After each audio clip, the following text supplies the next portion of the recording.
السلام عليكم. الآن نتكلم عن الباتيا.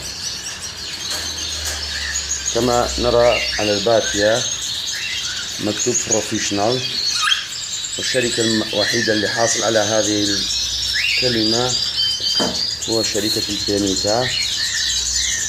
هاي الباتيا خاص للباد بيجي والكوكتيل والغندور، مكون من مواد طبيعية. وهاي للبغبغاوات كلها الفواكه والمواد طبيعية، وواحد يحس بيه لما يجربه بنفسه أو يشوفه. والبلانكو سبانيولا اللي غني عن التعريف، الوحيد اللي نال إعجاب غريب ونجاح، وهو شركة البينيتا، خالي من أي مواد ملونة.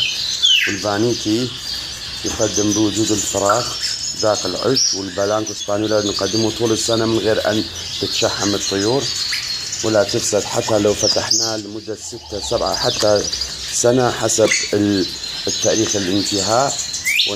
إذا وضعناه أمام الطيور حتى بعد أسبوع ما يفسد. وهو مكون من 13 نسبة البروتين.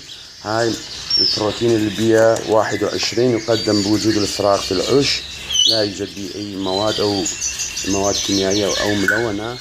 وهاي الليسا مكون من الفواكه وهو جيد جدا. وهذه أيضا للطيور البرية،